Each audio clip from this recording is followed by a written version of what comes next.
Hello, everybody. Welcome to the fourth episode of I Know What You Watched Last Friday. I'm yours truly, Brian. John. And we are going to talk about the fifth entry in the Friday the 13th franchise. Yes, this is Friday the 13th, Part 5, A New Beginning. You might be a little confused why there's a fifth one, even though Part 4 is known as the final chapter. But apparently they wanted to keep making them, so they tried to switch it up and make a new beginning. It's kind of like the opposite of Never-Ending Story, where they say every beginning has an end. Well, on Friday the 13th, every ending has a beginning. Yes. Part 5, in my opinion, is one of the weaker ones in the franchise. I do like it now that I rewatched it again, but it just doesn't hit like the other ones. It definitely doesn't. Every time I try to watch this movie, or even when I was a kid, it was on TV. Like we were talking about before we started. Like you said, it doesn't feel like a Friday the 13th. Even if you sit and watch them in order, it's just the atmosphere is way different, and But I mean, I guess A New Beginning, they kind of went that route. Yeah, I get why they wanted to do it. I mean, it's overall a good slasher movie. I just don't think it's a good Friday movie. Absolutely. Yeah, Absolutely. But yeah, so this was made in 1985, directed by Danny Steinman. Yep. The music is again with Harry Manfredi. Manfredini. I can never say his name. Manfredini. Manfredi. Tommy Jarvis does come back as the main character in it. He if does. You remember him from Part 4. You should kind of have to. Yeah, you have to have watched Part 4. Yeah, at least Part 4 to understand this one. Because kind of 2 and 3 you don't really have to watch to understand 4 because it kind of synopsis it. Yeah. Well, kind of. This is pretty much the middle of the trilogy that the Tommy Jarvis trilogy. Yeah. Yeah. So. Yeah. It's definitely So it's obviously they wanted to try to do a different direction and wanted to kind of make it focus more on Tommy's trauma from the past one. Mm-hmm. And almost making it seem throughout the film that he's kind of becoming the next the new Jason. Yeah, he's sorting to accept what happened and then kind of being controlled by him a little bit from what I've seen put together, especially towards the end. Yeah, which we'll talk about. We'll definitely get to that. And it's weird. Yeah, often when I watch this, I think to myself, not often when I don't watch this film often. I've only ever seen it twice, and I love these movies since I was 18. Yeah. So good 7+ years now. Yeah, it's definitely an acquired taste. But it's weird because as the years go on, this movie's almost 40 years old. So I mean, there's this weird trend going on where movies that weren't so great then are coming back now, and yeah. Yeah. Guess we can get into some of the actors. There's Tommy Jarvis is in it. He's played by John Shepherd. Yes. Another character, Pam Roberts, is kind of overseer of the place he goes to. Yeah, she's his the main counselor. Not it's not a cabinet. She's the main she's the head head of staff. Yeah. She's played my. So it's basically a halfway house. Yeah, it's a halfway house. Well, Pinehurst. Psychiatric. We'll get there. Yeah. I mean, yeah, okay, yeah. Pam Roberts is played by, was it Melanie?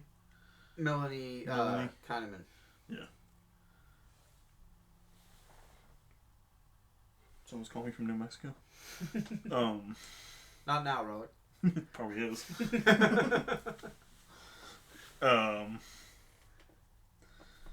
Another character, Roy Burns, played by Dick Wyan. Dick Whalen. Wyan. I can't ever say names right. I put down Joey Burns too. Joey Brown. Yeah. We'll get to that in a second. Yeah. We before this morning, we were having this long conversation about how they ever said Joey's last name. I think they did. Yeah. If they ever did, yeah. Joey. Well, Joey Burns. Yeah, they Joey, do say Joey do say Burns. his last name. And it's very weird that nobody even made that connection until like the end. Well, we'll get to that anyway. Sorry. If we're going to spoil it, it's going to happen. Yeah. Look no further, brother. You heard it here. Yes. Yeah. So, Dick Whalen. We have Joey, and we have who else do we have? We also have the stutterer Jake. Jake, yes. The goth Violet Moraine, which is my favorite character.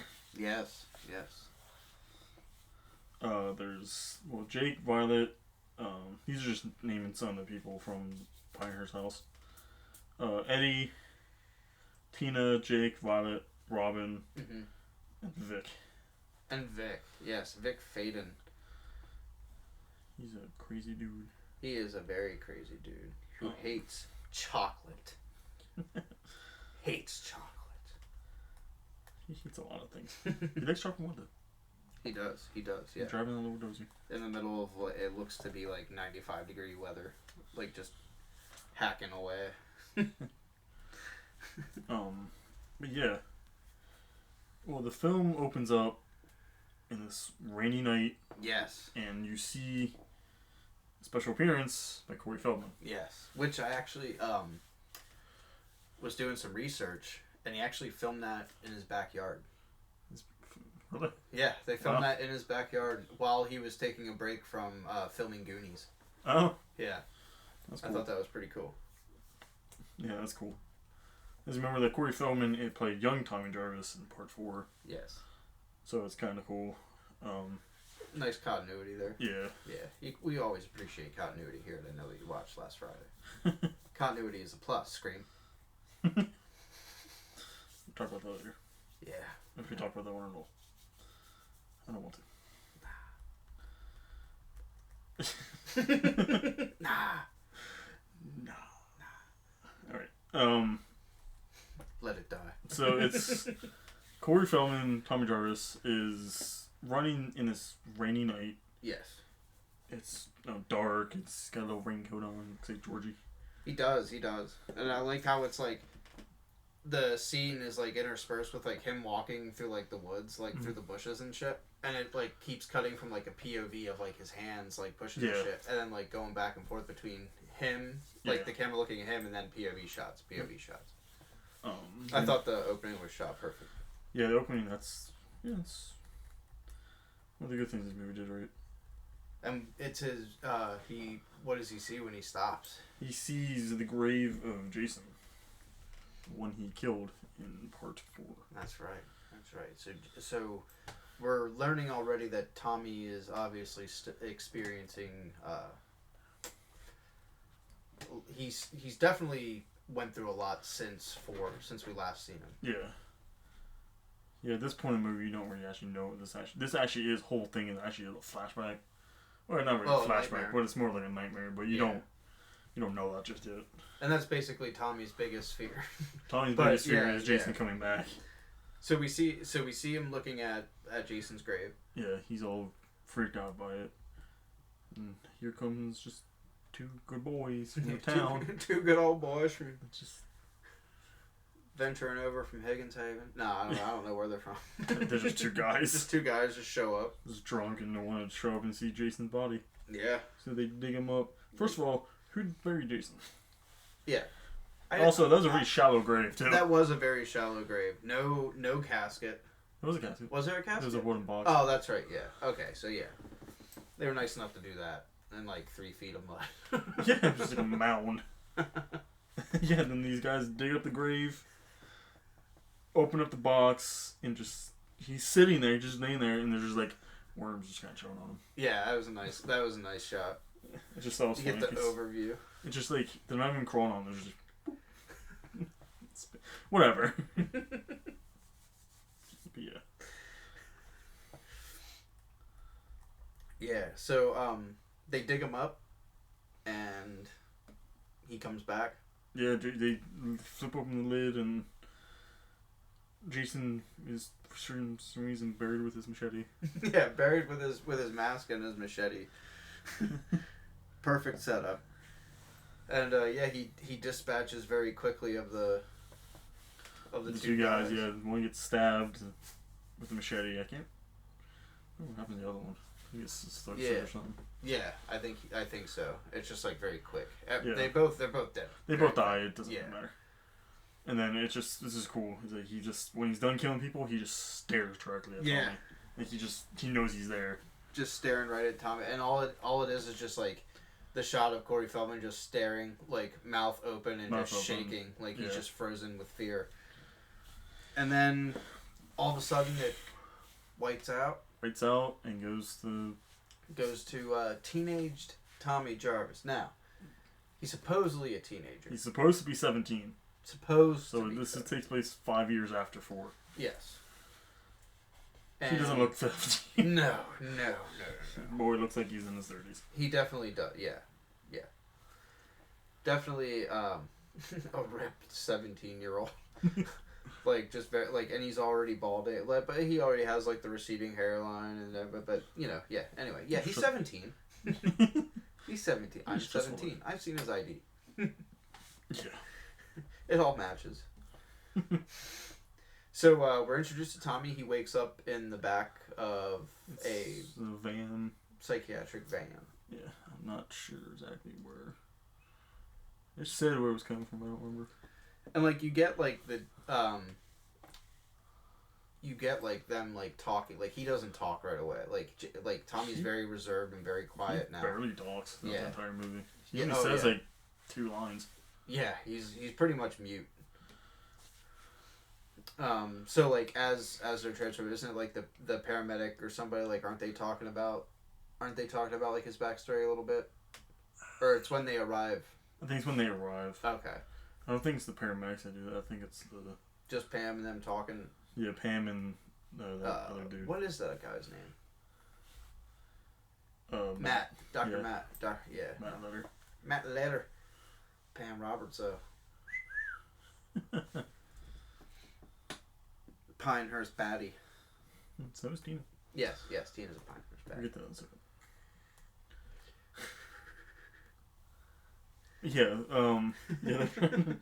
One of the guys in the van is just straight up just looking at Playboy, just in the open. Yeah, just in the open. Because they pull up to Pinehurst, right? Yeah. And then he just puts it in park, and you just, alright. Wait, no, it's the driver's not the other dude. Oh, the guy. That's right. The passenger. The passenger. Right, he's just like he like flips through it and like goes back, flips through it. Like it's the 80s, whatever. And then I forget his name too. He does. The paramedic does have a name, but I just forget what it is. I don't remember. Because you actually see him again after. See him later, yeah. Yeah, unfortunately.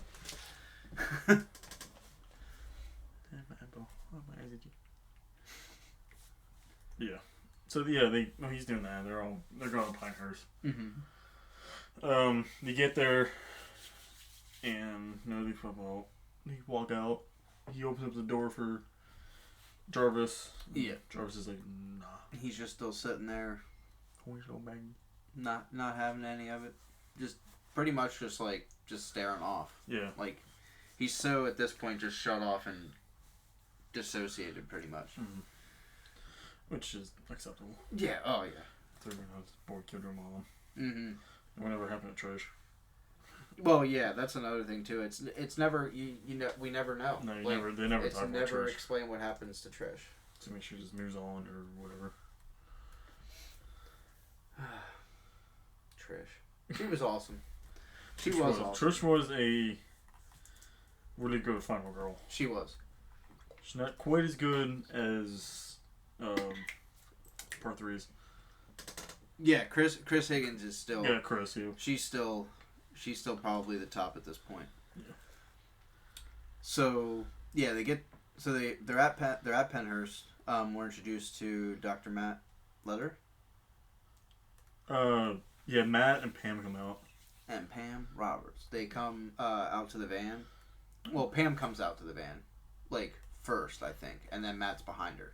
She's like the face of the place, pretty much. You know what I mean? Pam, yeah. I did not know this. I didn't know Pinehurst took place in California. Yeah, that's another reason why it looks different. Even part 3, like, compared to the first two, part 3 was filmed in California. That's kind of why part 3, like, I always felt like had, like, another, like, style that was, like, its own. Yeah, part 3, like, actually, it says that she's from California. Because I was looking at the license plates, and because they weren't New Jersey license plates. No? No, they were all California license plates. I didn't even notice that. Good eye. Well, in part 5, yeah. In part 5. Because in part 3 they are, because it's supposed to take place in New Jersey. Yeah. But he's on the other side of the country now. Oh, wow. I didn't notice that. Yeah, I was looking at that, because they were not New Jersey license plates. They were, like, yellow. Yeah. New Jerseys aren't yellow. Well, now they are. But now they're, yeah. Good eye. Good eye. Good eye, sir. So, they get... Is it while they're all standing around, right? Yeah, they're all... Like, Pam takes Tommy in. Pam takes Tommy in. They're all checking Hayes. Dr. Letters tell him about what this place is and stuff. Mm-hmm. Pam, I mean, obviously, Jarvis doesn't talk. Yeah. He does, but he doesn't. So, Pam just take this one room on the whatever. Yep. Then he goes up, and in his room, he's taking stuff apart. Whatever. Yep. And, just unpacking. It's unpacking stuff. Opens the closet, and a little toy spider comes out. A little spider comes out, makes him jump. Yep. Then we're introduced to Reggie Winter. Reggie, the Reckless. Yeah. The legend. Who's, he's there because we learned that his grandfather is actually the cook. Yes. George Winter. He's the cook at Pinehurst. Yep. So while they're getting together, while they're talking, I think they end up, Reggie hears something outside, and I think it's when the sheriff comes up. Yeah. Reggie hears a police car. She's the sheriff, and then they find out who's in the back of their car. It's his two other residents. I don't mean to say inmates. The Hotel California. 2 other residents. The prisoners with jobs. Yeah. So it's the sheriff comes up, and we're introduced to the characters of Eddie and Tina. Yep, Eddie and Tina. Who are a very promiscuous couple. Yes. Yeah, not really sure why they're there. Yeah. Obviously, they really, really like each other. Yeah, so much. But other than that, they don't really know why they're there. Yeah, this is a halfway house, and there's like. There's only so much the counselor seemed. Well, not the counselor. Like the staff seems to only do so much about these. Like they're just like, knock it off, and then they go and they find a closet somewhere. Like they happen to have been caught engaging in sexual escapades, if you will, on the property of their neighbors. Ethel Hubbard and Junior. And Junior, her son Junior. And I just love when this character's introduced because she just pulls up on the back of her son's little bike. Yeah. Little motorbike.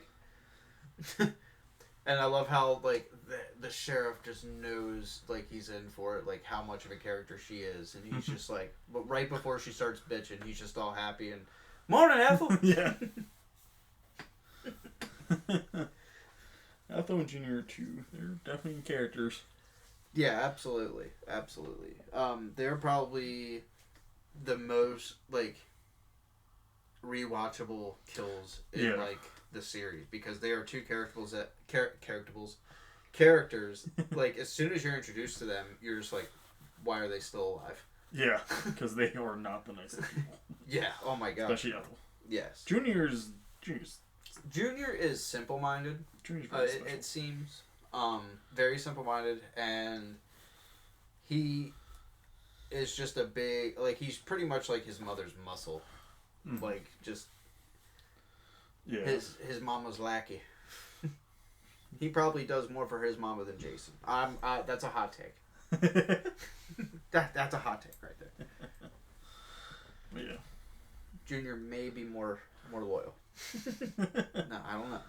But yeah. So yeah, Tina and Eddie are caught interloping. Yes. On Ethel's property. Yes. And she gets pissed.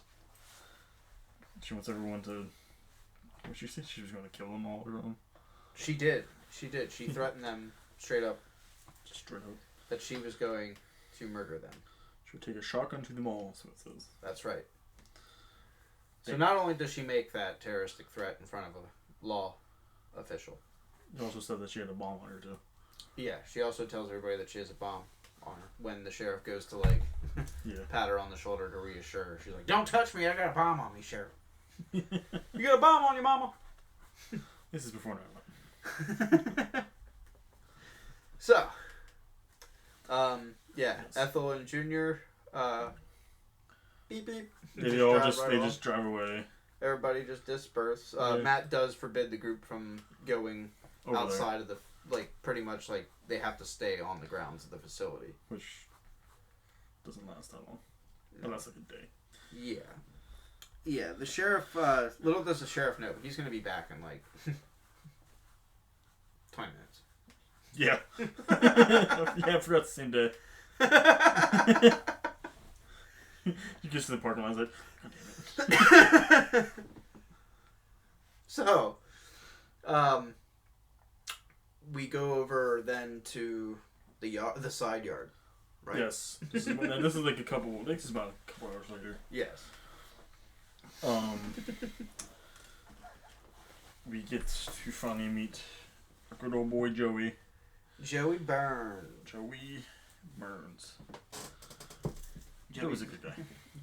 Joey doesn't burn. Vic has severe anger problem. Yes. It's more than just severe, my guy. So it's, is it Robin and Violet? Violet are doing laundry. That's right. Joey's a special boy. He is. He's overweight. He seems to almost just, he's an orphan. Yeah, he's an orphan. That's why he's there. Stress eater, maybe? Yeah. Just like maybe it's a coping mechanism for him, but he's very childlike. Yes, he has. You can definitely tell he has never was around a family environment. Yeah. Oh yeah. Absolutely. Yeah. He may be like 17. He's a teenager. 18, yeah. And he's like seems to almost like interact and like look at things like as if like he was like an 8-year-old. Yeah. Yeah. So you're meant to sympathize with this character. And not only does he not only are the girls out there doing the laundry and Joey comes wandering out, but we also see the character Vic. Chopping up wood. Chops up wood. He chops you can up just one look log. at him. Yeah, Vic. And just be like, who the fuck gave you an axe? Yeah, Vic. He just muscles. He's got this weird armband thing. Yeah. Which is. Yeah, it's very. Right. And he just seems pissed. He does all the time. And he's just like extraordinarily sweaty. Which again, like you look at everybody else that's out in that yard, and they're not like that. Yeah, I understand he's chopping wood, but like, dude is like burning up. Like he's got a fever or something. Like angry. I don't know. He is just raging. The man is raging against the logs. Yes, he is very mad. So Joey comes out. He tries to help. Yeah, he goes over to the girls. Go to the girls first. He wants to help doing the laundry and stuff. They're not. Everyone's not really nice to him. Yeah, like it's almost like he always pesters them. Yeah. More so, like he means well. He wants to help. He just doesn't know how to ask for it nicely. Well, not nicely, but just not to be so assertive. Yeah, he's very self-assertive. Like, yeah. So pretty much like Violet and Robert are just like, go away, Joey. And he's like, come on, I can help. And he's eating candy. He's eating a chocolate bar. Like, he's gripping that thing. Oh, yeah. And it's all over his face. It's just all over his hands. And they're hanging up, I think it's Violet that's hanging up the sheet, right? He goes to pick up the white sheet. That's right, yeah. From the basket. Of course, he gets chocolate over it. Then you all yell at him. Joey! And then he's like, we're fine. We're fine. Be that way. Basically. like Cartman. Joey just turned. Screw you guys. Screw you guys. And then, like, Joey, I know, like, even watching it back, it was just like, you know what's coming next. Yeah, you know it's like he like goes up to this dude who's has an axe. You know he has anger problems, and he's going to do something. Which, like, honestly, it's kind of completely uncalled for. It is, because he's just like, hey, can I help Vic? Yeah, he goes up to Vic, he honestly asks for help, and then Vic honestly tells him to go away. I like where he's just like, Vic just like, he just goes, leave me alone! Yeah, he like, Vic just like, what the hell did Joey, he's like, something about like, liking the place, he's like, Vic's like, I hate it here. Yeah, he's like, I really like this place. Like, Joey's like, I could, if you give me a chance, like, I could be something here. Like, I feel like I fit in for once. Yeah. Vic's like, I hate it here. Even though, I just remember this. I don't know if Matt Letter gave them all the same speech, but they pretty much say that they're all each other's bosses. Yeah, yeah. Vic can just leave. He can't, yeah. They like, I don't know if like, unless he's on allowed, like parole. Yeah, unless he's like not allowed, but. I wonder who thought, like, because compared to the other kids, man, Vic is like. Vic is definitely the one that shouldn't be there. He would be that kid that was always in the quiet room. Or, yeah, like. Who the hell gave him an axe? So, yeah. You know, Joey's just trying to be Joey and helpful and. Tries to give him a candy bar. He's like, here, Vic, you want some of my candy bar? And he's just like, no. Like, and then he's like, well, here, I'll put it here if you want it. Yeah. He sets it on the log. And then Vic just takes the fucking axe and just cuts the candy bar. And then Joey's just like, well, fine, Vic. Yeah. If that's the way you're going to be, fine. Yeah, but I think you're weird. Vic and then... You're way out of line. Yeah. And then Vic took the personal line. And then Vic's just like, who the fuck are you? Yeah. And then as Joey was walking away, like, the conversation was over. Yeah, conversation was done over with. Like, Joey put him in his place. No cap. And then Vic just straight up just like, nah, and kills him. Just hacks him. Sticks the axe in his back, man. And just goes to town. Dismembers him. Yeah, his arm does come off. It's disgusting. So then the girls turn around, they're all screaming, everybody's just like, you get that great like, and everybody's just like, oh god, like you get everybody's face just like, oh my god. And then it cuts to the police arresting Vic. Yes. Vic has this very sinister smile on him. He does. It's almost like he's just like, now I can leave. Yeah, even though like, you can send me the door's right there. The door's right, yeah, man. Just put the axe down. Just walk off the property, Vic. Get the hell out of here, Vic. No one's gonna stop you. For real. Just whatever. Fuck that guy. Yeah. So, Dick kills him. Yeah. And then Vic, another person at the house, murders Joey for constant pestering. Inappropriate response. Inappropriate response. Vic kills Joey out of heat stroke. So then the next scene is showing the sheriff and the paramedics. Yeah, sheriff and paramedics show up. Paramedics show up. One of the paramedics, it's Duke and Roy. Yes. Roy Burns. Roy Burns. Who we see, they go, him and Duke, right? Yeah. They go over to the body. Yeah, they go to the body. Duke lifts it up and Joey's dead and yeah, and you get that shot. Roy gets, you can definitely tell Roy's distraught about it. Roy recognizes him. Yeah, you definitely tell he knows who that is. Yeah, and it focuses on his reaction and it's just like. Then all the kids are freaking out. Yeah, and then Duke's just like, pussies. Yeah, basically bruh, come on. They've known this kid for how long. He was killed right in front of them. Yeah. His arm is sitting on his back, and this paramedic's just like, should have seen what I saw you earlier. Yeah. Just like, what the hell? What the hell? So then they take, not all these, and it goes to that night. Yes, it goes to that evening. That night. Where we meet two boys. Two happening takes you right out of time. Greasers from the 1950s, and then even though the movie technically takes place in the 90s. Or 89. They're greasers. What I want to know is, are they going to a costume party? I want to know, what is this in the summer of 90? If it's the same day, it's 89. 89, yeah. But is this in the summer? Is this? I don't know. I think it's probably spring, summer. Because at that point, it's just there's no other kids around that area that dressed like that. Nobody, not even Shelley.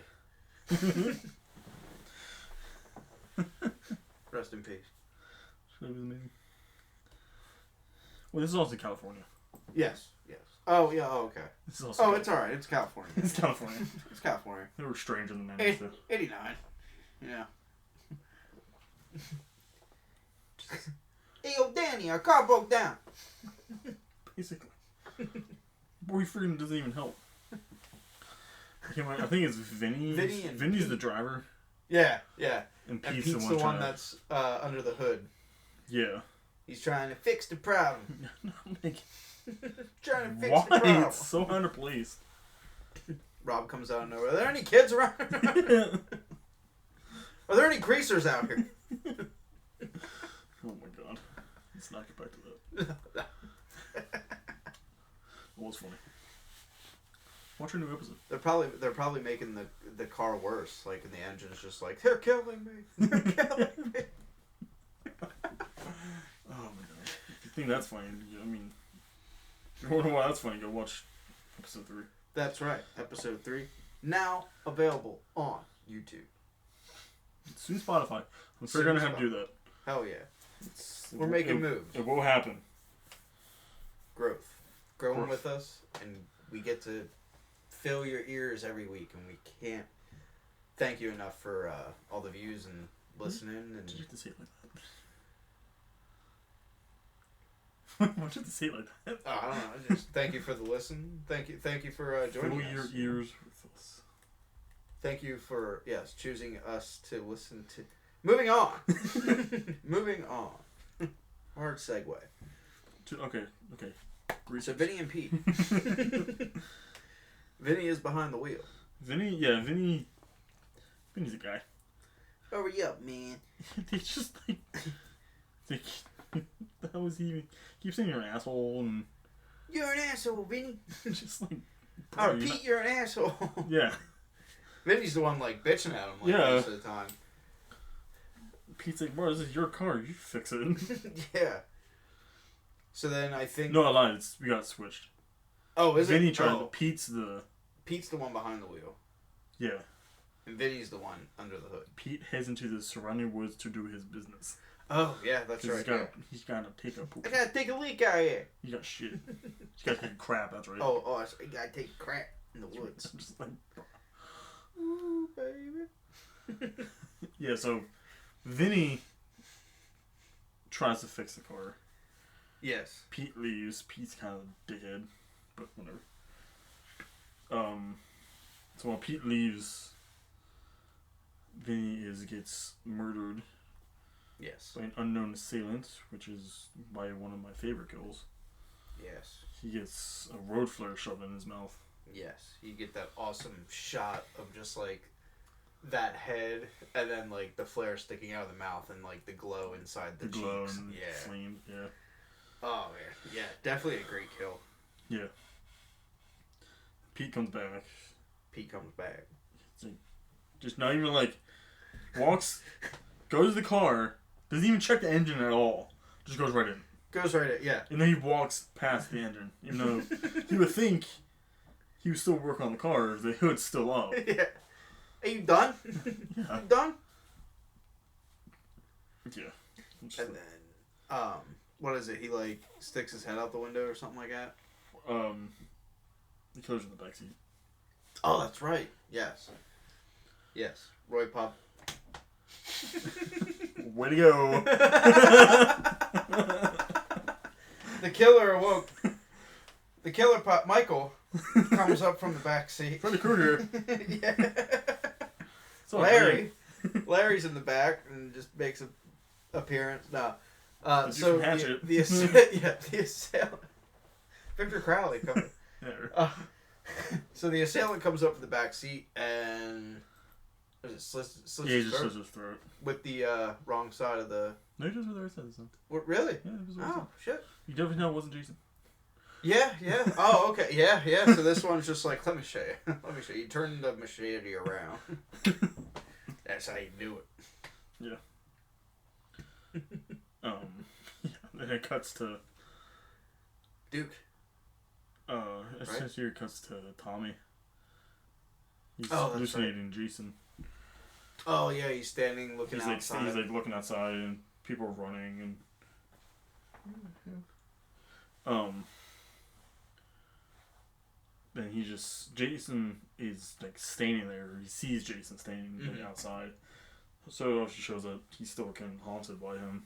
And I love that it's like how he looked in part 4. Yeah, it's exactly how he looked in part 4. Yeah, and you get that old music like when it's him. You get that score from 4. Yeah. And then when it's anytime it's like the new killer, then it's a different score. Yeah. I like that. Great attention to detail in that too. Nice. Again, continuity is big. Scream. Scream. So yeah, he was hallucinating Jason, and doesn't it cut to the sheriff talking to Dr. Matt? Right. Like or like he has like or no, the sheriff's like he's like talking like he thinks that Jason has come back. No, it's before this. That's after what happened. This is the breakfast. Oh, that's the breakfast. Yeah. Yeah, this is the whole breakfast thing. Everyone's making breakfast. Yes. They all come and while it's setting out placemats. Yes. And she accidentally sets one for Jelly and Vic. Yeah. Violet, they're dead. What are you doing? Yeah, I know. She's like, I'm sorry. Yeah, Jake really like gives it to her. Like, Jake's you don't set a place for dead person. Yeah, I'm like, bro, like, God, it's an accident. Yeah, for real, man. Chill out. Have some orange juice, man. Yeah. Don't fuck this up for me, man. I've been waiting like 12 hours to get these sausage links. There's not enough. There's how many of us? Vic's gone. We can finally eat a decent amount. Yeah. So, after all that, Jarvis comes down. Like, he doesn't have courage to come down. And he just comes in and he just like stands there. Yeah. Just keeps doing like the whole like. Yeah. Rubbing his hand, like running his fingers through his hair. He's just very uncomfortable. and then Matt's just like, hey, why don't you go up and get Eddie? Yeah. And then Tommy, like, seems to be like nah, like, at first, and then I think, doesn't Pam say it then? She's like, can you go get Eddie? It was the doctor. Oh, he repeated himself. Yeah, that's right. Matt's like, he's like, can you go get Tom or Eddie? Then he's like, yeah, sure. Like, sure. And he's like, Thomas is like, alright. He's all cool. yeah, no problem, Matt. Dr. Matt. I'll go get Eddie. Then, as soon as he goes out the door, and he comes out with one of Jarvis's mask on. Yes, he does. And he jumps, gives us a little false jump scare. Yeah. And it triggers Tommy's PTSD. Yeah. Because he fought Jason Voorhees when he was like 12. Of course you're gonna have fucking PTSD. Yeah. No, I'm fine. Yeah, and then he gets scared, so he gets PTSD, just fight or flight. He chooses to fight and suplexes him. Yeah, he just picks him up and almost gives him like a Samoan drop or like a fireman's carry through the little table there and it's just like, damn. Yeah, Jarvis is pretty strong. He is. Yeah, he definitely demonstrates physical prowess. He's definitely very self preserve. He's just very into self defense. Mm-hmm. Don't touch him, Eddie. Yeah, so he gets whatever those wrestling moves are. Yeah, just throws him to the table, Dudley Boy style. And I think they break it up. Yeah, they break it up. Let's see what goes on. Excuse me. Yeah, they break it up. And then it gets to following night. Oh, that's right. Then we're this is why it does. There's a lot of weird cuts. It jumps a lot. Jumps from day, night, night. That's why it's because in Port 4, it was 2 days. Yes. This is a span of a week. Yeah, it's crazy.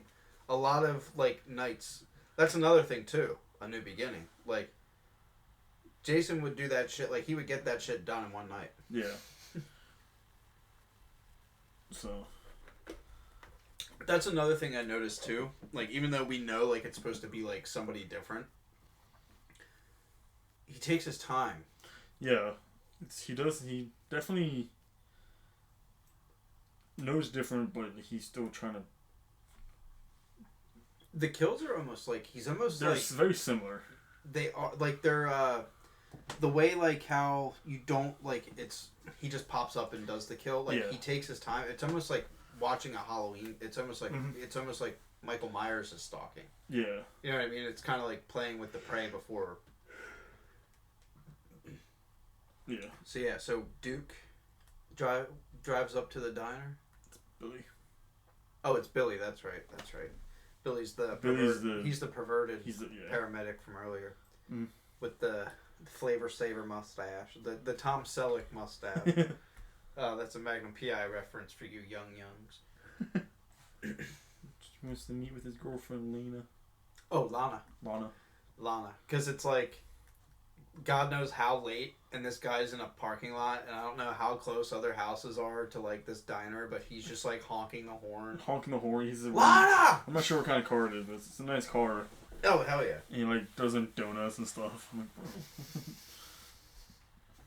Screaming Lana. Just doing cocaine in the open. Yeah, he's it was the 80s. yeah, 89. He's like, oh, it's 89. It's almost over. It's just randomly just has cocaine shut up in here. Yeah, and he just does that little talk to her. He's just like, weather forecast for today. Sunny in the valley. Snow flurries up your nose. I know, man. It's bro. It's weird, man. I don't think anybody's had that much fun. In a parking lot. At Crystal Lake. Or Pinehurst. Around there. It's California. Those are the... That's right. We're far away. Crystal Pines. Crystal Crystal guys. Lake. Yeah. Crystal Springs, California. I don't know. Just saying. Random stuff. But yeah. So yeah. So I know, Billy. like Lana. No, she's. Oh, they're yeah. like going to a party or something. Yeah, they're like. Lana goes. She's closing up. She's getting ready. She changes. And like, I noticed none of the girls wear bras. Yeah, she does. She's not a very sanitary waitress. She's a waitress, and like she's just like zip off clothes and just. Yeah, she flashes herself in the mirror, which is like weird. Like she's very into herself. Mm-hmm. She's like, it's showtime, and it's like, who was that for? Oh, that's right, the people at home watching this. I mean, thank you, but Thank you, Danny Stein. that's weird. Yeah. Why would you do that to her? Unless you really like yourself. Yeah, that's another thing about this film is it has like I think the most like gratuitous like nudity shots. Yeah, and they're like, it's not because in other ones it's like you see for like a second. And then this one there's like lingering There's shots. actually shots. Yeah. You see that later. More establishing shots on the booba than there is on Pinehurst. You see more booby than you see of the actual Pinehurst building. I didn't know what the full Pinehurst facility looked like until we played the game. Yeah. I forgot it was white. Yeah. So many rooms. Danny Steinman's like, nope, established shot. There we go. Areola and action. You know what? We're going to put the killer in between them. Yeah, all right. Tina? Oh my god. Yes. So, Billy, well, no, Lana's in the diner. Lana's, yeah, she's getting ready. She somehow takes a long ass time. Takes a really long time getting ready by herself. Just to reapply makeup. Yeah, and get dressed. Get dressed. And where'd you have the clothes from? There's a cat that scares her. Yeah, there's a cat that scares her. She's like... the cat that's clearly thrown. Yeah. There's like part 2. Yeah. Dude, like somebody threw that cat through the window. But no animals were actually killed on set since part 1. Rest in peace, that snake. What? The snake that was actually killed. I forgot that was an actual snake. Yeah. They were not happy about that one. Yeah.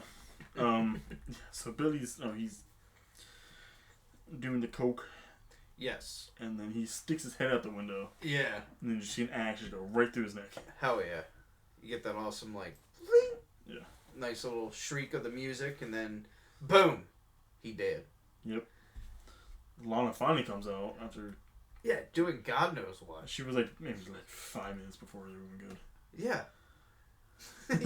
Yeah. They would have been there. They would have been at the party already. Yeah. God.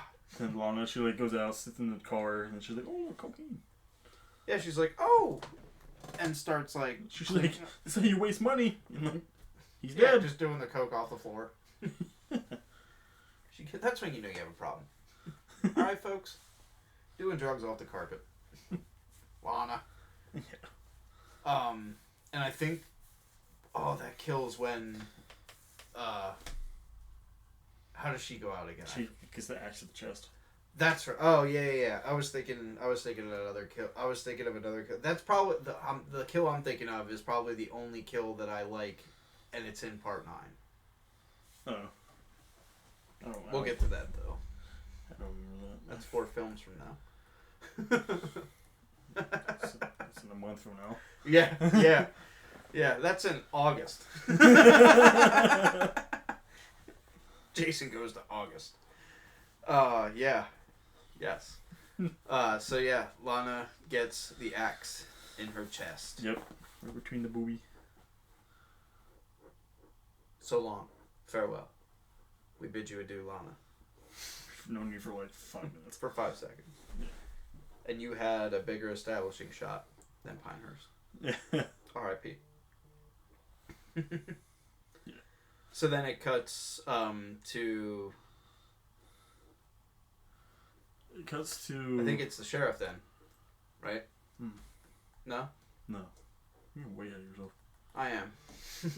Sorry. Good lord. Yeah.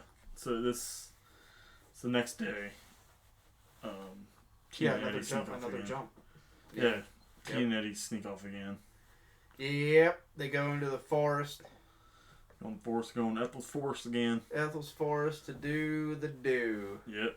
And this is where we meet. Well, we met this character before. It's Raymond. Oh, that's right. Yeah. And Raymond, like, I remember when I first watched it, and thinking of Raymond, I'm like, I thought he had played a bigger part.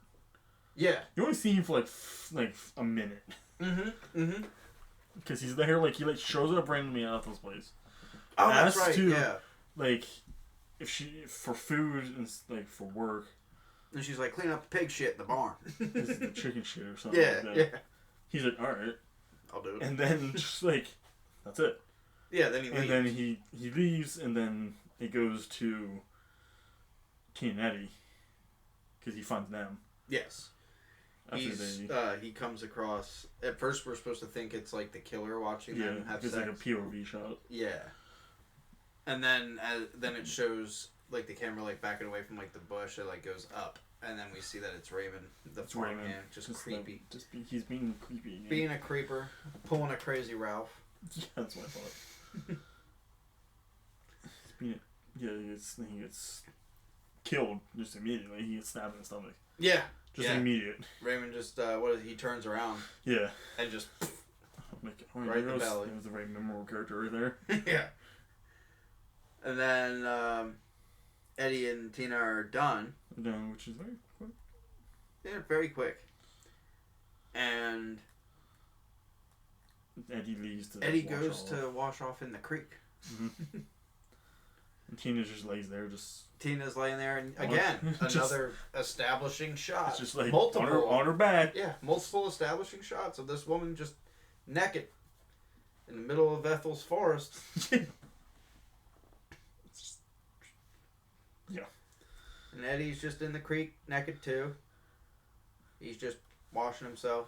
And then I think Tina, she like rolls over and then rolls back, right? Yeah, she rolls over on her side and she rolls back and she looks up. Yes. And then it has the hedge clippers. The hedge clippers right through. At first, I thought it was her neck. I thought that too. Because I thought it just like went and then he closes it. Yeah. I thought it was her neck. I always thought that it was her neck too. And then you see I always forget that it's through her eyes. Yeah. Great kill. Yeah. Absolutely. Again, most of these kills again are off screen. You see them. You see him do it. You see the action, but you don't see them go in. You never actually see the kill. Yeah, the skin doesn't get penetrated.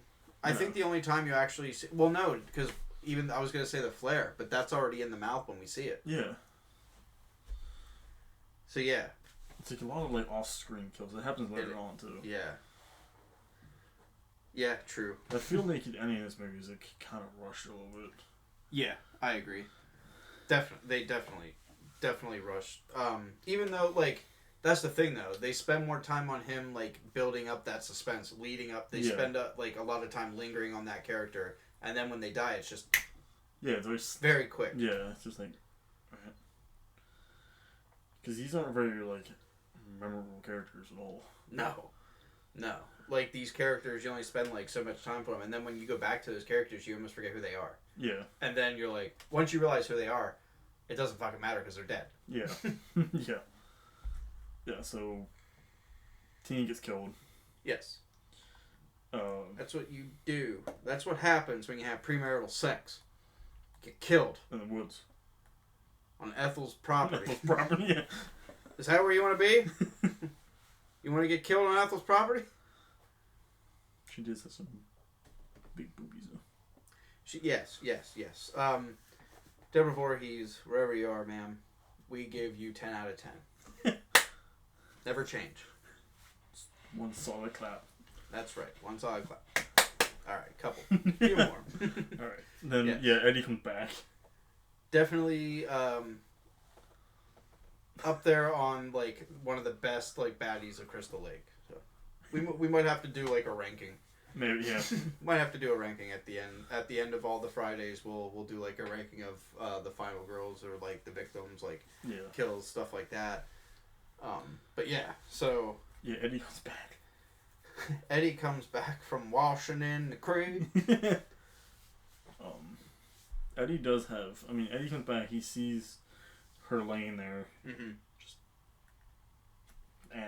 Just laying on her side, and it's another establishing shot of her body. Yeah. From behind, and Eddie grabs her shoulder. Flips her over, and sees that her eyes are gouged out. Face with no eyes. Slit down her. Oh yeah, she did. She did. And Eddie's just like so shocked and scared and confused, and he backs up. He backs up to a tree. He does. He gets. And then you see like a strap. Like, is it a belt? It's a leather strap or something. And it just like goes around his head, like around his eyes, right? Yeah. And then you just see like the looped ends of the strap, and then like what is it, a stick it's or like something? A stick or something. And then he just like sticks it in the loops and then turns it like keeps turning it. This. All the kill. This is the one they show. Yeah, they show that one like from start to finish. Yeah. And then you see it so much, like you just see it like it cuts into his skin, like around like his skull, and you do hear like a little bit of sounds. You hear it crackling and like his skull just cracking with each turn. Really like impressive with this kill or something. Yeah. And then the leather strap just snaps. It snaps and obviously that kills him. And Eddie went bye-bye. And Eddie's dead. Eddie's dead. The final nightmare. Yes. So again, goes that evening where Reggie wants to see his brother, Demon. Yes. Reggie is begging his grandfather, I want to see Demon, and his grandpa's like, no, Demon's a bad influence. If you don't know, Demon is his older brother. Demon is Reggie's older brother. Demon the Wrecker. Reggie the Reckless, Demon the Wrecker. I don't know, I was trying. Demon is some musician or some. Let me see what he is. Yeah, he's a musician. Like, I forget what exactly he does, but like, yeah, he's like in a band or something. Yeah. And they're like going on, just touring around, I guess. But he lives in his van. Pam and Reggie go. He invite Tommy along. Yes. Because Tommy just kind of chilling there. Yep. Tommy's just like, hey, I'm still here, and the plot's like, well, go with them. Yeah, no. So, Pam and Reggie and Tommy. Yep, they all go to some trailer park. Go driving to the local trailer park, and it's some ways. Yeah, it's dark by the time they get there. Yeah. I think it's dark on the left. Is it dark on the left? I think it's dark on the left.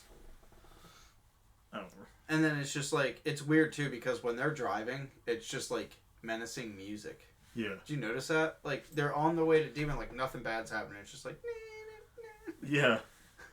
It's like, what's good? Why? Yeah, is that on the radio? Yeah. Then they finally meet up with the Demon and his girlfriend. Yes. Just like, for some reason, Demon just has weird food. He does. He's just like offering everybody enchiladas. Tacos. Half a pizza.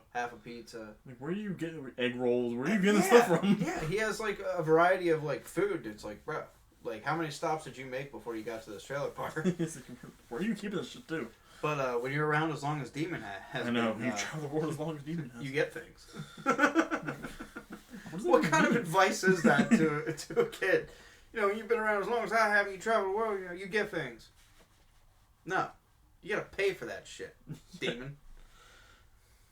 I like his style, though. He does have style. Yeah, he's probably the only person in that trailer park with a jacket like that. Yeah, he's wearing a leather jacket with spikes. And like a punker. Pants. He almost looks how he does in a movie that came out that same year. His character that he played in Return of the Living Dead. Oh.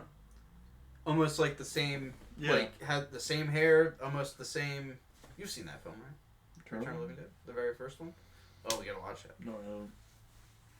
The first two, and then you don't have to watch Return of the Living Dead 3, and you don't have to watch Return of the Dead Necropolis or Rave of the Grave. Hot take. We're not covering those. Shut up.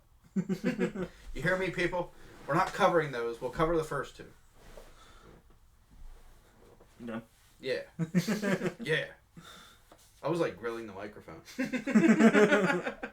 It's just me mugging the microphone like, nah, I ain't doing it. So yeah, Demon. Yeah, they just are chilling out talking. Does it say what his girlfriend's name is? Anita? Anita? Anita. Anita. Anita. Anita, another enchilada. No. So yeah, they're asking what Demon's doing out here in the trailer park, and he says he's hunting for bear. And Tommy's just like, you can't be hunting. No, sorry. God.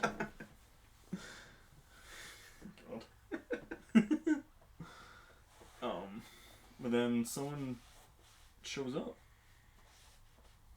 Because for some reason, Jarvis has like this weird like sixth sense. He like stares at the light. Yeah. After the neon lights, like something bad's gonna happen. Yeah, he's just staring off, and I guess like he's having like a bad feeling. Yeah. And who shows up? In the motorcycle. Oh yeah. Junior. Junior shows up. Yeah, Junior. Junior Hubbard shows on up with his motorbike, just talking all sorts of shit. Yeah, and then he like sees the truck. The blue Ford. He's like, "You're one of them crazy people." Yeah, and then like starts to attack Jarvis. Yeah, like for some reason. Like, I'm like, I get it. Just because he's from Pinehurst. Yeah, and he like starts to attack Jarvis, and then Jarvis beats the shit out of him. You're from Pinehurst. I don't know you. Yeah, and Jarvis just like. Jarvis beats the shit out of Junior. Yeah, like you don't mess with Jarvis. Beats the J out of JR. That was bad. But yeah, beats the living hell out of JR. Yeah. Yeah, beats the shit out of fucking Junior. Junior, goes crying back to his mom. Mm-hmm. And Jarvis just runs away. Jarvis runs away, and then I think Pam and Reggie go to leave to find Tommy. Yeah, they leave. And then it actually does stay with Demon and Anita. Demon and Anita for a little bit. And then Demon has a sudden case of diarrhea. The Taco Bell. The Taco Bell. Ooh, those enchiladas! Yeah, no. Just like the way he's running. The way he's running in that line. Oh, enchiladas! So Demon finally makes it to the bathroom. Runs to the outhouse. Yeah. Bathroom, he's all, no, things start shaking. The outhouse starts shaking, and it almost reminds you of Chuck's experience in part 3 when he's in the outhouse. Why does this keep happening? And I like how she shakes it, and he realizes it's her. She's laughing. And they start singing a weird song. Yeah, which actually, research on that, it wasn't a real song. They just made it up. I figured that. Yeah, they just because it's not a good song at all. No. I'm just like, is there any more lyrics? Ooh, baby. Is there any more lyrics? My baby. What the fuck? So yeah, they're singing to each other, and then she stops. It gets quiet. It does get and quiet. the shaking resumes, and it's like more violent. Mm-hmm. And then he's just like, "Oh, you gonna get it now, bitch?" Yeah, I'm just like, bruh. Calm down, Demon. You were all lovey for a minute. You're like, "Yeah, this is my girl Anita. I love her with all my heart." You gonna get it now, bitch? Gonna get it now. And he's going to the bathroom, then he just gets up. Gets up without wiping. What is wrong with these people? Seriously, if you're in a Friday the 13th film, don't buy toilet paper. It's a waste of money. Yeah, you're gonna die eventually. You can just go skinny dipping or, outhouse using. Or don't wipe. I mean, you're gonna die recently. You're gonna die later. Pretty much. Pretty soon. Ain't no sense in wiping. Yeah. You're gonna shit yourself again when you die. So he opens up the door and he sees Anita laying there. Sees Anita's body laying there, and she's bleeding from the neck, ain't? Yeah. Yeah. I think so. She got her neck slit. Yeah. And things are shaking again. Yeah, he goes back. He backs in on the crapper, and then it starts shaking, and he's just like, "What the hell?" He's freaking out. What the hell? And then I think a rod comes in. Rod comes in through his chest, through his stomach. Oh, that's right. Yeah. From the back. From the back, it pierces him, and it's like this rod sticking out. And then he gets one through the leg, don't he? I don't think so. Or is it just through? I think it's just through his stomach. Shit. Maybe he does. I don't remember. And Demon is dispatched. Yep. Demon About to kill him, man. Yep. He and his girlfriend were slaughtered in the trailer park of Pinehurst. I don't know. What if his brother ever finds out? Yeah, I don't know. I'm assuming he does. Because, I mean, that's not the first of Reggie's kin to be, well, I don't want to get ahead. I don't want to get ahead, so, yeah. So, Pam and Reggie, Pim. Right? Pam. Pam and what'd I say? He's a Pim. Pim. Whoops. So, Hank Pym and Reggie. Pim from Smiley Friends. Smiley Friend. Love this show. Oh, yeah. After Pam and Reggie, they went to go find Thomas, so they go back to the institution. Yeah, they go back, but before that, It follows Junior. That's right. Yeah, Junior goes back home after his encounter with Tommy. He's riding the bike. He's freaking out. He's driving on the porch. Yeah, just driving, pretty much just driving in circles around the fucking property. Yeah, but what's cool about because I like this because he always passes a tree, and every time he passes that tree, it's a POV shot. Yep. It does it does happens 3 or 4 times. Yeah, it's awesome. You're like, oh. Yeah, so he's freaking out. He's crying and they killed him, man. They beat my ass, Mom. And she's like, shut the fuck up. I'm trying to make you some stew. You big dildo. I know. that happened before, but yeah, Ethel's a very loving mom. Calls her son Big Dildo. You big dildo? Made you stew. With flowers in it. Yeah. So yes, he's still hollering and shit, and it's just, it's annoying. Yeah, it's annoying because he's screaming, the motorcycle was going on, and then I think he goes around the tree one more time, and then it shows him. It shows him, and just the POV shot cuts, and then you see an arm with a machete. Yeah. And just his head pops right off. Decapitated off your little dirt bike. Yep. So long, Junior. But and if you actually, there was actually pretty cool attention to detail with that. If you heard it, because when he dies, it automatically cuts to Ethel. Yeah. In the background, you can actually still hear the motorcycle go over the bank. Oh yeah. It's you hear it crash. Yeah, that's cool. And then she's just like, what the hell's up with that boy, or some shit like that. And she's just still making her stew. Yeah. And she hears something behind her. She thinks it was him. Mm-hmm. And she gets stabbed in the face. Yeah. Or neck or something. Stabbed in the neck, and then her head falls into the stew. It falls in the stew, and she crushes the tomato. Yeah, she has the tomato in her hand. It's just a little lingering shot of her squeezing the tomato, which I felt was something. It reminded me of Steve Miner. Oh, yeah. With how he shot in part 2, that transition from the dog to the hot dog. Yeah. That and I always thought that reminded me of the banana from part 4. Yeah, that too. I'm just what's squeezing fruit? Squeezing, yeah. What the hell's going on here? First potassium. Nah. I mean, bro. What are you doing? Well, See it? And it cuts to Jake and Robin. Yeah, they're sitting on the couch. Sitting on the couch. They're watching Friday Part 2. No, I don't know. It's a Paramount film, I know that. Yeah, it is a Paramount film. I forget what it is that they're actually watching. I know it's some horror film. I don't remember which one it is. At first I thought it was Creature from the Black Lagoon, but I don't think it is. No, I forget what it is. But I know it's a black and white film, I know that. Yeah. And I mean, this is only a day after Joey was killed. Yeah. And Jake thinks it's wise to proposition Robin.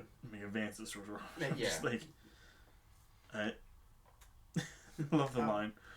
He's like, I like you a lot. I like you a lot. Robin's like, I like you too. Yeah, I like you. I like you too, man. Shut up. I want to watch a movie. He's like, I want to make love with you. She's like, and starts laughing. Yeah, I'm like, that's a little mean. You kind of feel bad for him because he's like, stop it. I was sorry. I'm sorry. I was kidding. I didn't mean it. I was like, damn, I kind of feel bad now. Yeah, man. I think she does but too. I think she feels because it was a nervous reaction, man.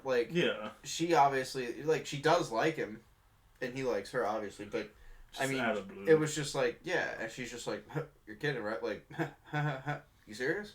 You know what I mean? It was just, but Jake's just like, no! He storms away, goes upstairs wants to talk to Violet. Mm.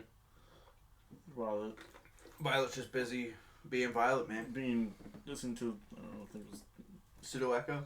Was that one? Yeah. Something like The Cure. The Cure, yeah, she's very into avant-garde dancing. Yeah, it was like...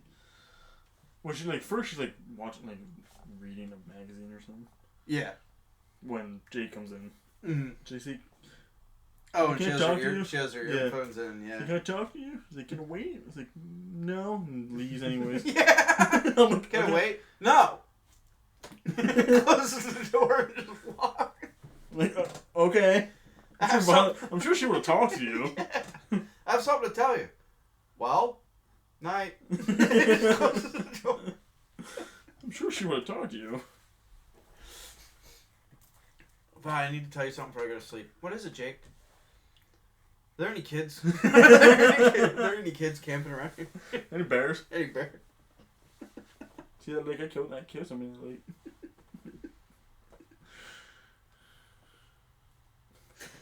Oh, gosh. And then Jake goes into his room. Yeah. He goes into his room and I think he's killed off screen. Right? Jake? Yeah. I think so. How does Jake die? I'm not sure how Jake dies. Jake tries to have sex with Robin. Yeah. Jake I think he goes upstairs and then tries to talk to Violet and then does it and then like he just goes into the room. Oh yeah, and then because he like I think and then he goes like, back. Killer's like hiding. It's in the, like in the killer hallway or something. Yeah. He gets killed with a meat cleaver. That's right. And then it cuts back to Robin downstairs. Cuts back to Robin downstairs, like finishing watching the movie. Like she had audacity to finish the movie, not immediately go talk to Jake. Yeah. Say I'm sorry, just like I want to finish the movie first. Yeah, yeah. And I noticed like she turns off. She watches the movie, turns that off, goes upstairs. Yeah. She goes to her room. Goes into her room, and even though this is like a psychiatric hospital or like a clinic, like a halfway house, there's no locks on the doors. She likes to sleep naked. Yeah. She sleeps shirtless. And doesn't even cover up. No. Like no blanket or nothing. She's on the top bunk. Yeah. And then just. Don't make excuses for her. It's okay. She sleeps on the top bunk. You ever sleep over at a friend's house? They have a bunk bed. You're sleeping on the bottom bunk. They start taking off all their clothes. What are you doing? Oh, I'm getting top bunk. I'm getting on the top bunk, man. It's hotter up there. It's hotter up there. I'm just playing. I don't want to hear it. What the hell were we talking about last episode? What? What the hell was one of the things we talked about last episode? Oh, what the hell was it? What's Someone that? making excuses for somebody. Oh yeah. I forget what that was. Oh, Axel. Oh yeah. I forget what it was. All right, because it was like sent to here. We're like, hey, he works in the morgue. I'm like, oh, that's what? Right. Don't make excuses for him. Oh, it's okay. He works around dead people, man. He's allowed to be a pervert. What does that mean? Why are you taking off your clothes? I gotta... No, man. Top bunk. Fuck. There's still no bear. Or kids camping. Yeah. So Robin gets undressed and she goes up onto the top bunk. Yeah. And then she tries to sleep. And rolls over and finds Jake. Finds Jake in her bed. With a cleaver in him. I don't know if he's in him anymore, but... Oh no, he's just got blood all over him. He's got blood all over him. This wound across his face. She screams. She does scream. Then she pulls part one. Yeah, pretty much. Comes up through... Or no. Was it impalement from underneath directly? Or was it like the... No. She grabbed her head, and then slit. Yeah, That's right. That's right. You see, like, the arm grab her head and slice Robin's throat. Yep. And she die. She die. She die. Then it goes to the most disappointing part of the film. Because she wasn't doing anything. She wasn't doing anything, man. She was just kind of dancing. So we go back to poor old Violet. Poor old Violet. Violet, my favorite character. Violet Moraine. I don't know why she was. I mean, she kind of yelled at Joey, but who didn't? That's really all she said, like, in the whole movie. Like, go away, Joey. Yeah, and then it was just like, can it wait? And then, no, yeah. Then I do like the way this is filmed, though. it is. So it's like the POV of, like, coming into her room. Coming in her room, she's doing that weird dance thing. She's doing a very cool, like, weird dance. Yeah. It's just like, whatever. And the song, I forget the name of the song exactly, but Pseudo Echo, that song by Pseudo Echo, and, like, that whole scene, like, it's perfect. Yeah. I remember reading something about how, like, the way they filmed that, just, like, it got a lot of attention. Yeah, absolutely. But anyway, like, so we get the POV. The POV, and then walking towards her, and then he kicks something, he makes some noise. Yeah. And then Violet turns around and there's no one there. Yeah, there's no one, she doesn't see anybody. She doesn't see anybody, there's like a little corner there. Yeah, and that's so messed up. Like, Yeah. I would have even, like, thought, like, to just be like, Rob? There? Hello? Have you come to watch me dance? And she like turns around. Resumes You her hear a dance. weird noise, I don't know why you still turn around. Yeah. And So, continue to dance. Then she gets, how does she die? Machete? Yeah. Machete, yeah. Machete to the stomach. Machete to the stomach. And then Well, it no, does- he like lifts her up. lifts her up, grabs her by the throat, lifts her up, and then stabs her through the stomach. Yeah, and then slumps down. Slumps down, yeah. Like, why? And then it does, like, that weird, like, because it's her music, and then it just, like, kind of, like, echoes out. I lied. Robin does get killed with the mattress with the machete to the mattress.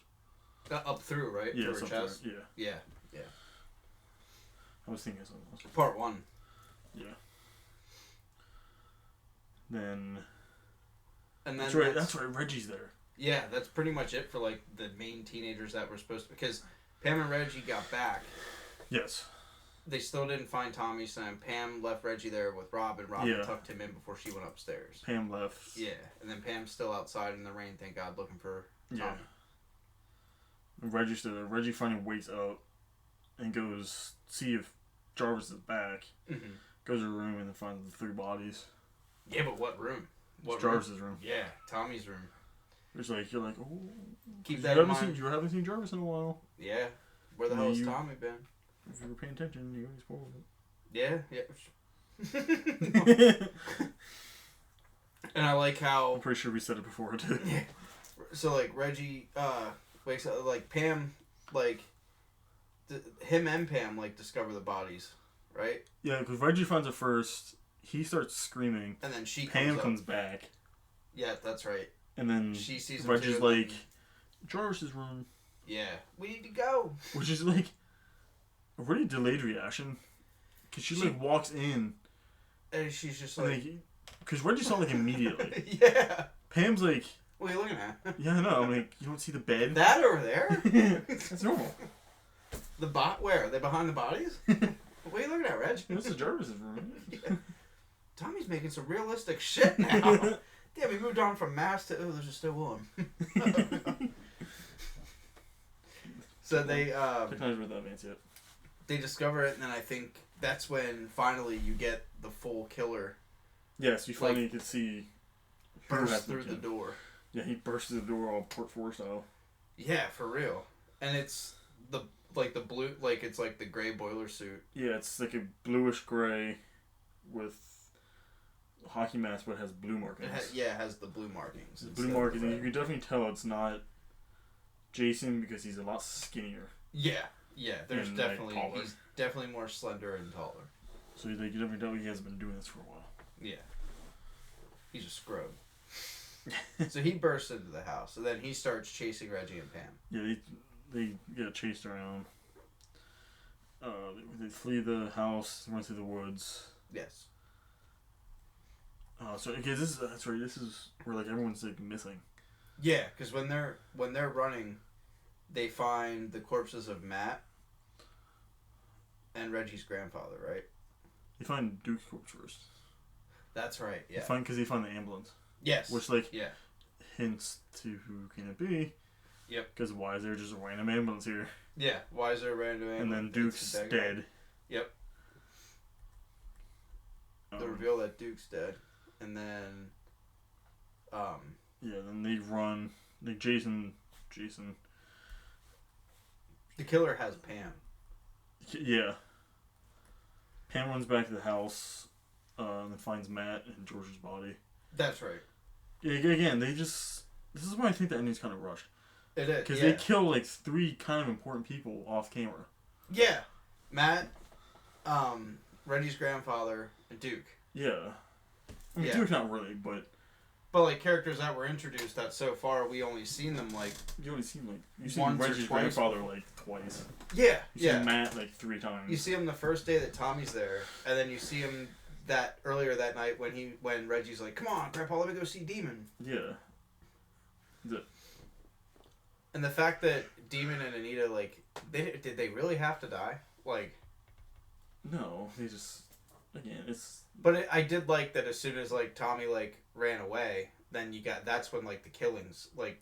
Because you do some weird stupidness stuff. We changed the phone.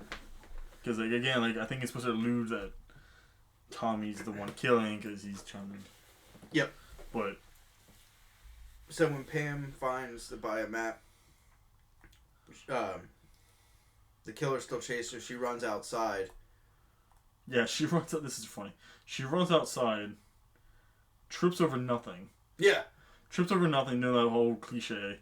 And did you see the shoes that she was running in? Yeah, they were not... Like the high, like, boots, stiletto boots? She trips... In the mud. Yeah, because it's pouring down rain. And this Jason is just walking towards her. She's not even attempting to get up. She keeps, like, crawling. Yep. For, like, a good, like, 5 minutes. It's almost... I'm an ankle. If you would have wore fucking shoes... Dude, like, you're being... Like, you're gonna die, like... Like, come on, like, get up. Take off the damn shoes. For real. She's lucky she even kept them like, they lasted that long going through a trailer park. Yeah. Nobody ran that shit? Nobody, like, was just like, hey, give me your shoe. Damn, girl, give me them boots. Then, Reggie comes and saves the day with... He drives a tractor. Yes. Who taught him how to drive that? Yeah, Reggie just, comes out and hits the killer. Yeah, like with the bucket of the... the bucket of the tractor. Good Lord. And that's with the note there that I put, Reggie is a boss. Yeah, he is. Because I don't even know how to drive that thing. He was fast enough to where he can send him flying and then stop. Yeah. Oh, also, I forgot to mention it. Earlier, when they're driving to Demon, like the truck that Pam's driving in this movie, like throughout the movie, is the truck. We'll be seeing that truck again in the next film. That's right. I didn't know that. Because I was looking, I'm like, that truck looks... Yes. So keep that in mind, listeners. The Pinehurst truck lives. Jarvis stole it. He's like, drives it all the way back to New Jersey. Taking this all the way back. Yeah, I got some miles on that truck now. But, yeah, so the killer is struck by the tractor and then lured into the barn. Yeah, they both run into the barn. Just kind of try to survive for a while. Yeah, they make their way up to the loft. Yeah, where all the hay is. And then they're pretty much hiding from him, and I think the killer goes upstairs to the loft, and then he's like looking around. You get like the POV shots of like the haystacks, and then you just see like Reggie standing there, and he's just Reggie. Yeah, Reggie's hiding. Yeah, And then he didn't go up in the loft yet. Oh. Jason didn't go in the loft yet. Because he's still down there, like, looking. Mm-hmm. And then he goes to this closet.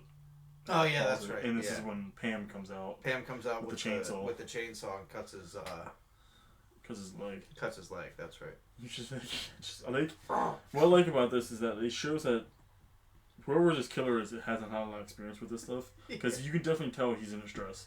Yeah, oh, yeah. Because he's, like, definitely... You can see his eyes. He's just like, oh, shit! Because every other Jason, you can't see their eyes. No. This is the only one you can. Yeah. Until, I mean, yeah.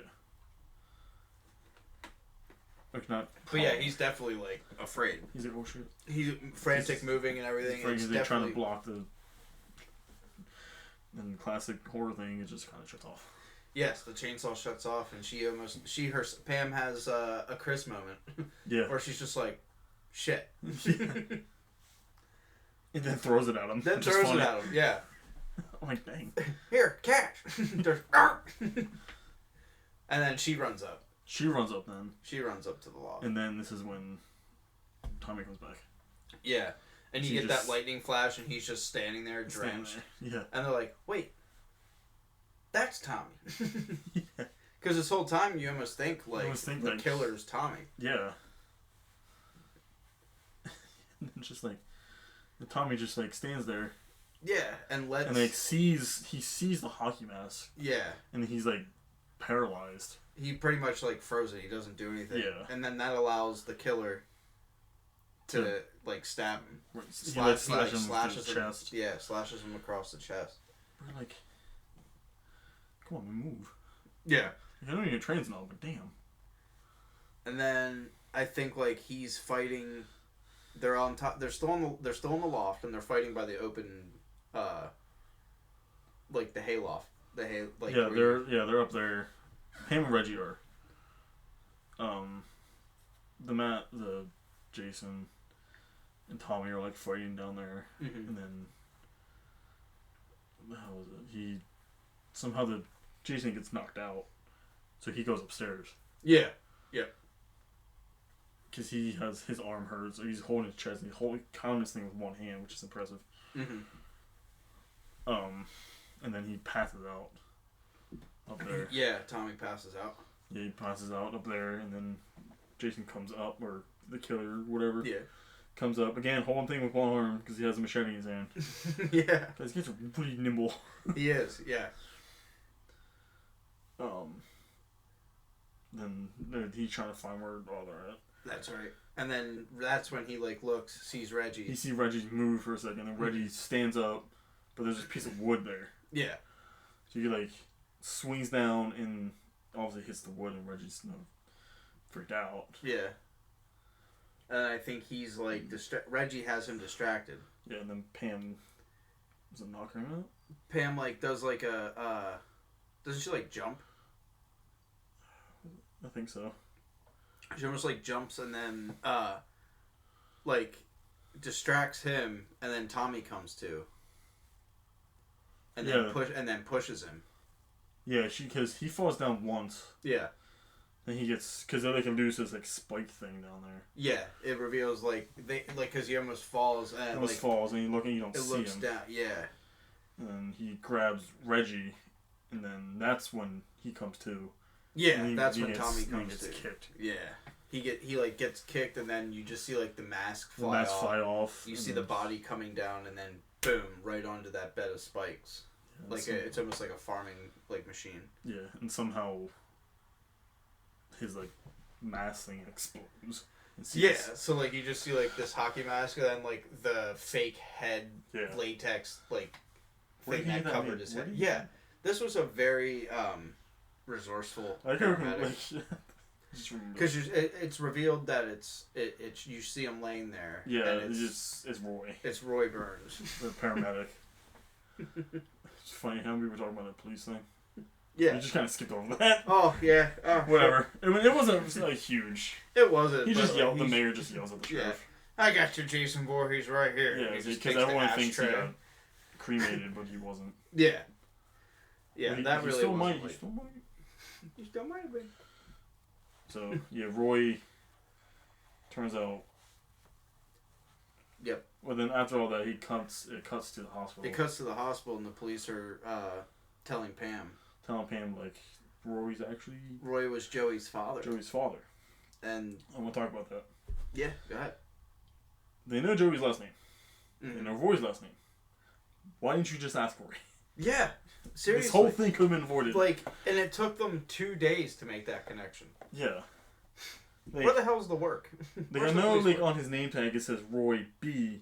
Yes. But he has got to have Joey Byrne. Like, it's not a very big town. There's not a lot of Burns there.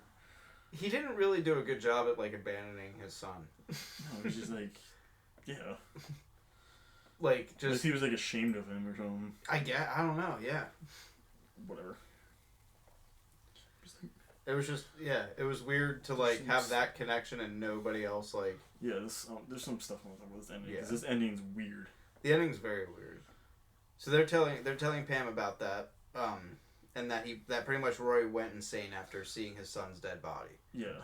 And he wanted to take revenge by, like, pretending to be Jason. Because he has, for some reason, there's paper clippings in his wallet. Yeah, like, and then it's almost like, because then looking back when you rewatch it, it's almost like there's that little subplot of, like, because the bodies are found in Jarvis's room, where Roy was gonna, like, try to make it set up like Tommy was the one that was doing the killing.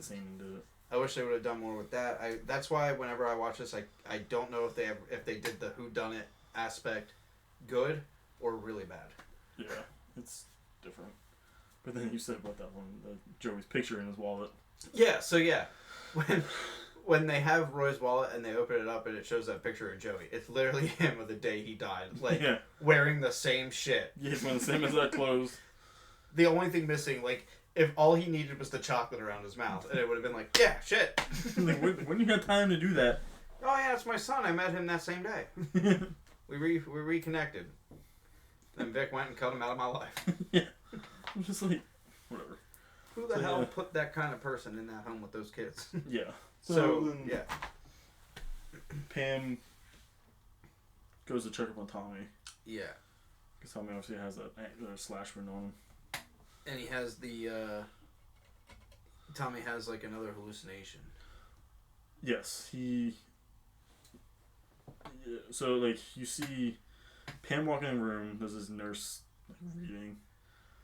He's just kind of... Tommy's just kind of chilling there. Yeah. Just, like, sleep. And then Pam is close. And then Jarvis picks up a machete and stabs her. Yeah.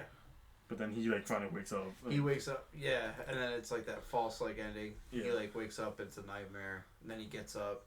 But then first he sees Jason again. Oh, that's right, yeah. He sees Jason again, standing there. Part 4 Jason. Yeah, and slowly fades away, because, like, I think it's supposed to symbolize, like, he's, like, coming to terms with... Yeah, like, Jason doesn't... It's almost like he conquered his fear by becoming what he feared. Yeah, because...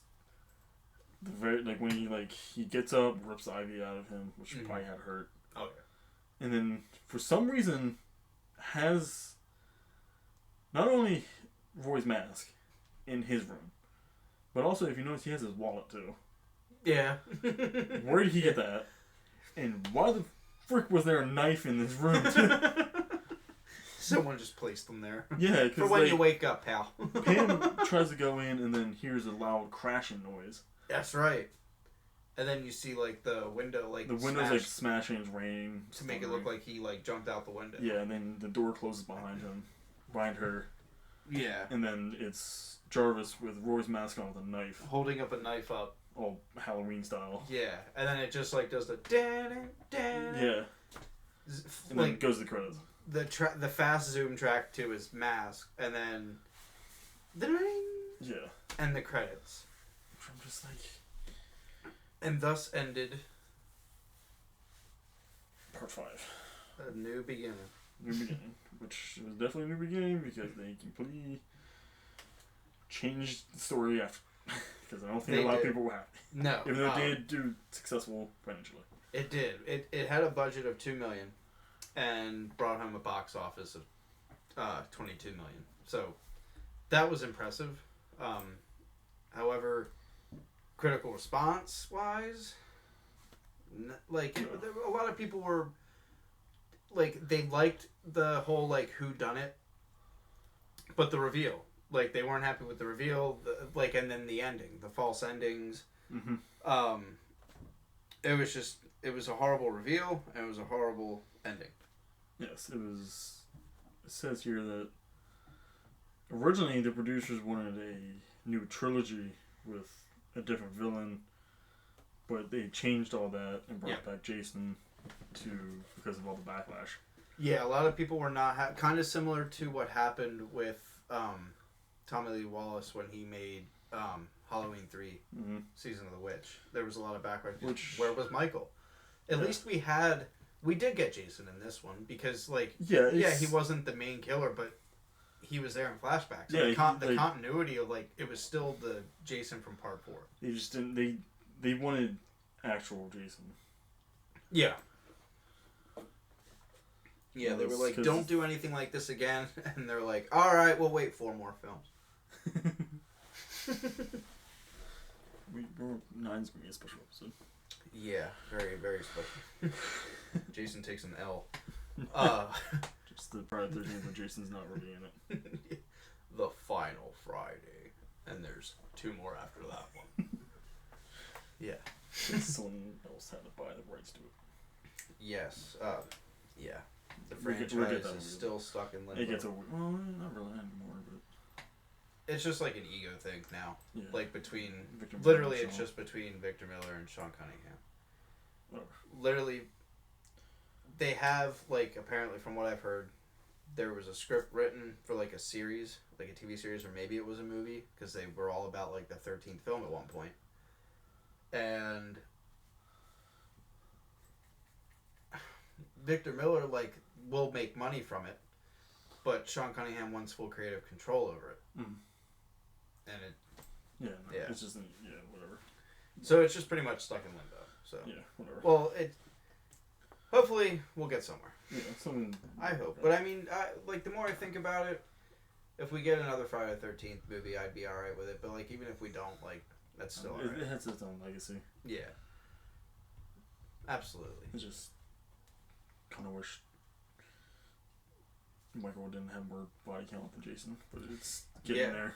Yeah, for the longest time, the Friday the 13th series was the highest grossing horror franchise. Yeah. And then because of Halloween Kills, that changed. Yeah. Halloween's now the highest grossing horror franchise. Whatever. It's alright though. Evil dies tonight. But that's another character for another franchise. We'll slowly. Yeah, at this pace, we'll probably get there by winter. Yeah. Yep. Because we got another how many more movies? After this one, there's 7. 7 more, so 7 weeks. Yeah. Give or take. Yep. It's gonna be fun.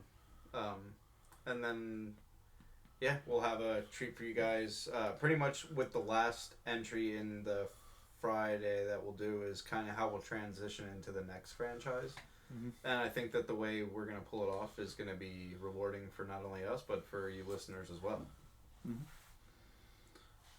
It will be fun. Yeah. We still got more movies to get through. That's right. So as always, thank you again for listening to us. Yeah. So I'm Brian. I'm John. This is I Know What You Watched Last Friday. Have a good night. See you.